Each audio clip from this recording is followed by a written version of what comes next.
अस्सलामुअलैकुम, कैसे हैं आप सब लोग? मेरा दिन शुरू हो चुका है और मेरा दिन कहाँ से शुरू होता है वो तो आप लोगों को पता है कि यूनिवर्सिटी और यूनिवर्सिटी से घर। बस कुछ ही दिन बचे हैं फिर हम रुखसत हो जाएँगे सेकंड सेमेस्टर से थर्ड सेमेस्टर की तरफ।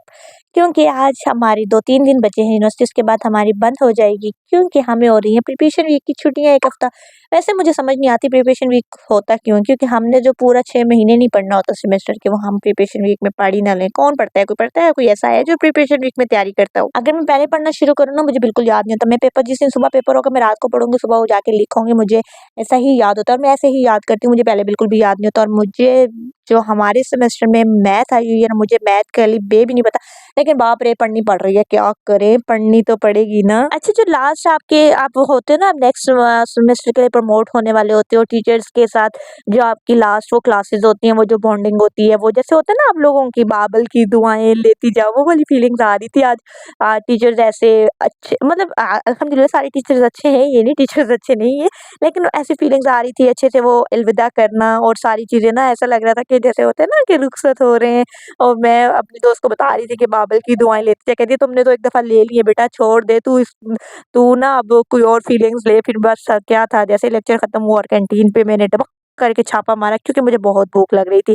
और आज भी हमारी यूनिवर्सिटी में पता नहीं कोई ये कह रहे थे कोई वोटिंग हुई है और कोई वाइस प्रेसिडेंट बना है कोई सोसाइटी का और इतना कोई डोल धमक्का होता है यकीन करें कि जितना यूनिवर्सिटी में डोल सुन के ना मेरा तो दिल चाह रहा है कि मैं पूरी यूनिवर्सिटी की शादी करवा दूं। मुझे इतना कुछ मुझे दिल कर रहा है कि किसी की शादी हो फैमिली में किसी की शादी ही नहीं हो रही क्योंकि इतना डोल को देख के ना ऐसे वो जो भी खड़ा है ना बस जैसे जहाँ से भी आप कहीं गुजरे ना कभी इवेंट के लिए डोल कभी किसके लिए डोल बस ये बज ही रहे होते हैं। फिर हमारा लास्ट लेक्चर था जिन मैम के साथ तो बस फिर जैसे कहते हैं ना कि आपका अलविदाई लेक्चर था और अलविदाई लेक्चर में होता क्या अलविदा कहना और अलविदा हो जाएंगे हम लोग।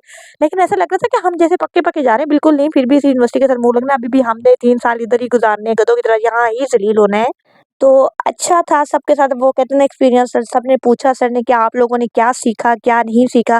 तो सबसे उन्होंने अपनी ओपिनियन ली कि अब चाइनीज़ के लिए लाइव स्ट्रक्चर हमारा चाइनीज़ का था, तो उन्होंने चाइनीज़ के लिए रिलेटेड ओपिनियन ली, तो हमने उनको मतलब ओपिनियन दी। जब मेरा नंबर आया तो मैंने कहा कि मैंने जब चाइनीज़ का सब्जेक्ट पता चला था कि आप लोगों का है, तो मैं ये सोच रही थी कि ये क्यों है? हम ना अब अपने जो है अपने उसको क्या कहते हैं अपने पेशेंट्स को हम चाइनीज़ से डील नहीं करेंगे जो इतना इम्पोर्टेंट सब्जेक्ट था कि हमें सेकंड सेमेस्टर में इन्होंने पढ़ाना शुरू किया तो बस यही था सारा कुछ। मेरे सारा ने अपनी-अपनी ओपिनियन दी। मैं घर आके मैंने अपने बैग की सफाई करनी थी। यकीन करें जब मैंने बैग की सफाई की तो इतने कोई पैसे निकले मुझे तो लग रहा था कि आज तो मैं बहुत अमीर हो जाऊँगी। एक पिज़्ज़ा तो मेरा आ ही जाएगा और मेरे अच्छे खासे वैसे मुझे लगता था मेरे पास पैसे ही नहीं है लेकिन मैं अपने बैग की सफाई करी कोई कहाँ से निकल के आ रहा था, कोई कहाँ से निकल के आ रहा था। वैसे ये भी अपना ही मज़ा होता है कि जब आप बैग साफ करते हैं तो आपको अंदर से जो पैसे मिलते हैं ना और इतनी कोई वाहियात हालत हुई पड़ी थी बैग की ऐसा लग रहा था कि मेरा बैग नहीं है मैं गुम हो जाऊँगी बैग के अंदर। जब मैं अपने व्लॉग को यहाँ पे एंड करती हूँ। आई होप आपको मेरा व्लॉग पसंद आएगा। अपना ख्याल रखिएगा। अल्लाह हाफ़िज़।